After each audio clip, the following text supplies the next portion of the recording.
ಎನ್ನಂಬಿಕೆ ಬಳಗದಿಂದ ಒಂದು ಕತೆ ಹೇಳ್ತಿಲ್ಲ ಪ್ಲೀಸ್. ಈಗ ಒಂದು ಬುದ್ಧಿವಂತ ನರಿ ಕಥೆನ ಕೇಳೋಣ. ಒಂದು ಕಾಡಲ್ಲಿ ಒಂದು ನರಿ ಇತ್ತು.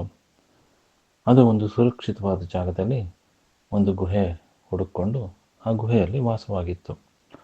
ಒಂದು ದಿನ ಅದು ಆಹಾರಕ್ಕೆ ಅಂತ ಹೊರಗೆ ಹೋಗಿ ವಾಪಸ್ ಬರ್ತಾ ಇರಬೇಕಾದ್ರೆ ಅದಕ್ಕೆ ತನ್ನ ಗುಹೆ ಕಡೆಗೆ ಹೋಗ್ತಾ ಇರುವಂಥ ಒಂದು ಹೆಜ್ಜೆ ಗುರುತು ಕಾಣಿಸ್ತು. ಆ ಹೆಜ್ಜೆ ಗುರುತು ಯಾವುದೋ ದೊಡ್ಡ ಪ್ರಾಣಿದು ಅಂತ ಅನ್ನಿಸ್ತು.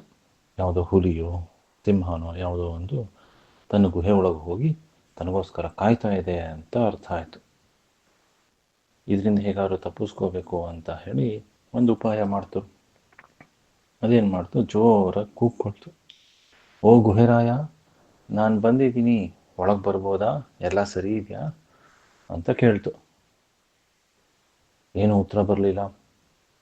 ಅದನ್ನು ನೋಡಿ ನರಿ ಇನ್ನೊಂದ್ಸಲಿ ಕೇಳ್ತು, ಅರೇ ಗುಹೆರಾಯ, ಏನಿದು, ಪ್ರತಿನಿತ್ಯ ನಾನು ಬಂದ ತಕ್ಷಣ ಒಳಗೆ ಬಾ, ನಾನು ನಿನಗೆ ಕಾಯ್ತಾ ಇದ್ದೀನಿ ಅಂತ ಹೇಳ್ತೀಯ, ಆದರೆ ಇವತ್ತು ಯಾಕೆ ಮೌನವಾಗಿದೆಯಾ, ನನ್ನ ಮೇಲೆ ಕೋಪನಾ, ನಾನು ಬರ್ಬೋದೋ ಇಲ್ವೋ ಅಂತ ಕೇಳ್ತು.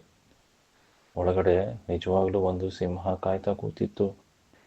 ಈ ನರಿ ಕೂಗಿದ್ದನ್ನು ಕೇಳಿಸ್ಕೊಂಡು ಅದು ಅಂದ್ಕೊಳ್ತು, ಓ, ಈ ನರಿ ಪ್ರತಿನಿತ್ಯ ಗುಹೆ ಜೊತೆ ಮಾತಾಡುತ್ತೆ, ಆ ಗುಹೆ ಉತ್ತರ ಕೊಟ್ಟರೆ ಮಾತ್ರನೇ ಒಳಗಡೆ ಬರುತ್ತೆ ಅಂತ ಅಂದ್ಕೊಂಡು ಏನು ಮಾಡ್ತು, ಅದು ತನ್ನ ಧ್ವನಿನ ಒಂದು ಸ್ವಲ್ಪ ಮಾರ್ಪಾಡು ಮಾಡಿಕೊಂಡು ಕೂಗ್ಕೊಳ್ತು, ಓ ನರಿರಾಯ, ಒಳಗೆ ಬಾ, ನಾನು ನಿನಗೆ ಕಾಯ್ತಾ ಇದ್ದೀನಿ ಅಂತ ಹೇಳ್ತು. ಅದು ಕೇಳಿಸ್ಕೊಳ್ತಿದ್ದಂಗೆ ನರಿ ಏನು ಮಾಡ್ತು, ತನ್ನ ಕಾಲಿಗೆ ಬುದ್ಧಿ ಹೇಳಿ ಅಲ್ಲಿಂದ ಓಡ್ ಹೋಯ್ತು. ಆಮೇಲೆ ಒಳಗಿದ್ದ ಸಿಂಹಕ್ಕೆ ಏನೂ ಆಹಾರ ಇಲ್ದರೆ ಕಾದು ಕಾದು ಉಪವಾಸ ವಾಪಸ್ಸು ಹೊರಟು ಹೋಯಿತು. ಇದರಿಂದ ಏನು ಅರ್ಥ ಆಗತ್ತೆ, ನಾವು ಚಾತುರ್ಯದಿಂದ ನಮ್ಮ ಬುದ್ಧಿವಂತಿಕೆಯಿಂದ ಯಾವುದೇ ಅಪಾಯದಿಂದ ಬೇಕಾದರೂ ಪಾರಾಗಬಹುದು ಅನ್ನುವಂಥದ್ದು.